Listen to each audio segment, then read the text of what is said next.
जिलास्तरीय सुभद्रा योजनार शुभारंभ गजपति जिला सदर महकुमा पारलाखेमुंडी स्थित गजपति स्टाडियम ठारे जिलास्तरीय सुभद्रा योजनार शुभारंभ हो जाइछि। गजपति जिलापाल विजय कुमार दास को अध्यक्षतार अनुष्ठित कार्यक्रम में मुख्य अतिथि भाव मोहना विधायक दासरथी गमांग जोग देथिबा बेले सम्मानित अतिथि भाव डॉक्टर गुणनिधि नायक मुख्य उन्नयन अधिकारी तथा कार्यनिर्वाही अधिकारी जिला परिषद गजपति उपजिलापाल पारलाखेमुंडी अनुप पंडा गोसाणी गोष्ठी उन्नयन अधिकारी अजय कुमार प्रधान पारलाखेमुंडी पौर परिषद निर्वाही अधिकारी गौरचंद्र पट्टनायक अतिरिक्त निर्वाही अधिकारी जिला परिषद पृथ्वीराज मंडल तहसीलदार नारायण बेहेरा जिला सामाजिक सुरक्षा अधिकारी मनोरमा देवी लावण्यगढ़ सरपंच बिरंची दलपति प्रमुख मंचासीन थिले। माननीय प्रधानमंत्री श्रीयुक्त नरेंद्र मोदी को 74तम जन्मदिवस अवसर में सुभद्रा योजनार शुभारंभ कर गुरु रघुनाथ पात्र निर्देशन में भक्ति संसदर छात्र छात्री माने वंदे उत्कल जननी संगीत गान करथिले। हिताधिकारी माने सुभद्रा विषय में अन्य माननको सचेतनता सृष्टि करथिले। सुभद्रा योजनार आर्थिक सहायता राशि पाई बहुत खुशी व्यक्त करथिले। ए अवसर में जिले में प्रधानमंत्री आवास योजना ग्रामीण कार्यादेश बंटन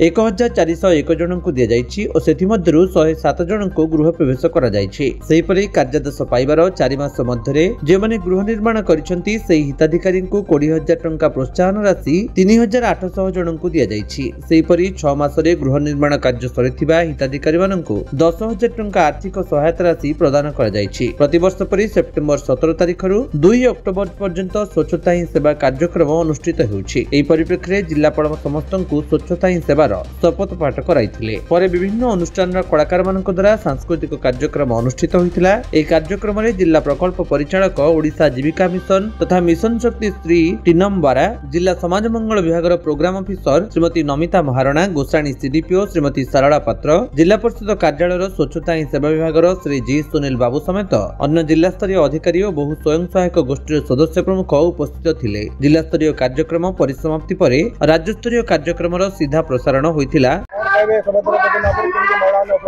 देखंतु सुभद्रा योजना आज शुभारंभ करछंतु गजपति जिला नै सारा ओडिसा रे आज भारत प्रधानमंत्री मध्य नरेंद्र मोदी आछंतु एवं नरेंद्र मोदी जन्म उत्सव को पालन निमंते या शुभ उद्घाटन करबा पाए राज्य सरकार मोहन सरकार ताकू लॉन्चिंग करछंतु सेतबाई स्वागत करुच्ची धन्यवाद जनाऊँ। किंतु जो 50,000 टंका वर्ष के भितर देवाई कहते यदि 50,000 टंका 5 वर्ष दिज्व कि स्वावलंबी हे मैंने विचार कर। धन्यवाद। नरेंद्र मोदी सार चाला धन्यवादमुलु। మాకు ఈ సుభద్ర యోజన స్కీమ్ పెట్టినందుకు మా మహిళలందరము చాలా సంతోషపడుతున్నాము। ఒడిశాలో ఇది ఫస్ట్ టైం మహిళలందరికీ మంచి ఛాన్స్ ఇచ్చినందుకు అతను 50,000 స్కీమ్ పెట్టారు సుభద్ర యోజన। ఉమెన్స్ డేకి 5,000 వేస్తారంట। నెక్స్ట్ టైం రాఖీ పౌర్ణమికి 5,000 వేస్తారు। సంవత్సరానికి 10,000 లెక్క మహిళలందరికీ ఇలాంటి ఛాన్స్ దొరికినందుకు మా మహిళలందరము ధన్యవాదాలు చెప్తున్నాం। నరేంద్ర మోదీ जन्मदिन जड़े महिला हूँ कि व्यक्ति विशेष हूँ स्वावलंबी होते परिमाण अर्थ दरकार निर्भर करे ना। एणु आम से सचेतनता रहा दरकार आम महिला मान भितर 5,000 टंका गोटे कम राशि नुह।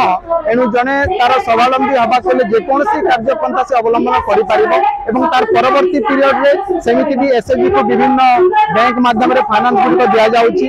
छड़ा गोटे महिला जब 5,000 नौ 5-10 जन जब महिला सामिल हो जाते से 50-60 हजार रु अधिक पाँच। एणु गोष्ठी मध्यम किसी ना कि जोटा जीविका पंथा निर्वाह कर। मो ना हूँ रत्न मंजूरी राउत।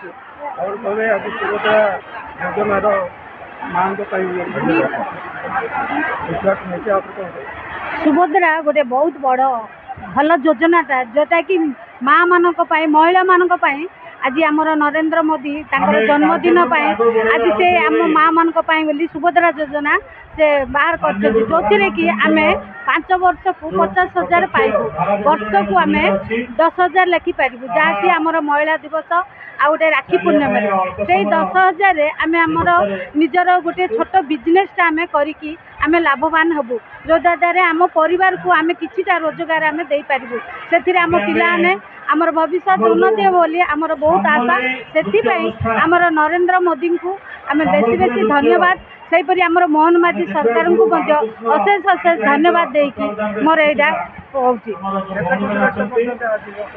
ଆମେ ବହୁତ ଖୁସି କରୁଛୁ, ଆମ ପରିବାର ଆମେ ସମସ୍ତେ ଖୁସି ଅଛୁ, କାରଣ ଏଇ ଗୋଟେ ବହୁତ ବଡ଼ ସୁଭଦ୍ରା ଯୋଜନା, ଯେଉଁ ଯୋଜନା କି ଆମେ ମା ମାନେ ବହୁତ ଖୁସି ଅଛୁ।